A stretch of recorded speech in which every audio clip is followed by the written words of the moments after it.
Бәріне сәлем, каналға қош келдіңіздер. Бүгін өте жұмсақ, дәмді әрі оңай дайындалатын пирог пісіретін боламын. Bir жасағаннан жақсы болып шығады және миксерсіз дайындайтын боламын. Алдын ала пешімізді 170 градуста қосып қыздыра берсек болады.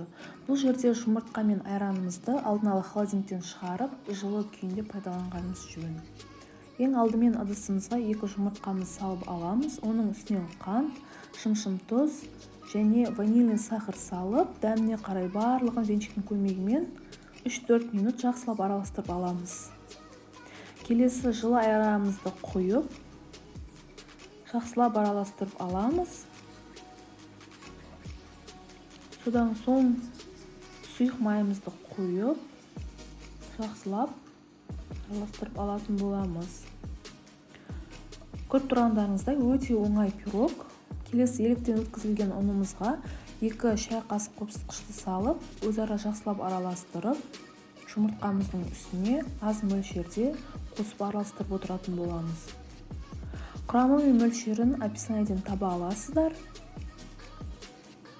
Осылай аз-аздан салып, венчиктің көмегімен жақсылап араластырып алуымыз керек. Бұл жерде ұнның барлығын салып жібермейміз, онда пирогымыз дұрыс шықпайды.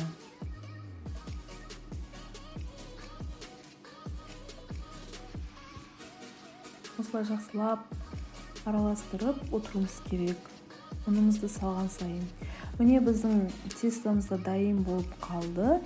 Келесі формамызға құятын боламыз. Формамызды алдын ала сары маймен жағып алдым. Сіздер кез келген формада пісіре берсеңіздер болады.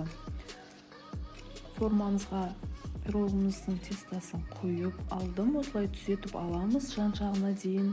Онда пирогымыз дұрыс шықпай қалуы мүмкін. Bir жағы биік, bir жағы төмен болып. Бір шетке қойып қоятын боламын. Келесі крошка дайындайтын боламын. Сіздер өз қалауларыңыз бойынша бетіне шоколадпен немесе жемшелікпен де сәндесеңіздер болады. Оның үстіне қант және сары майды салып, осылай қолдың көмегімен үгітіп алдым. Келесі пирогтың бетіне осылай сеуіп шығатын боламыз.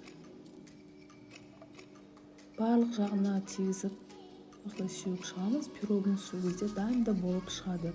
170 градуста 25-30 минутта пісіріп аламыз. Міне біздің пирогымыз дайын.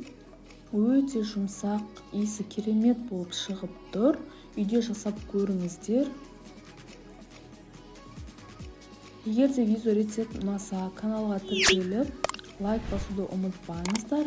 Міне біздің оп-оңай пирогымыз да дайын. Ас болсын!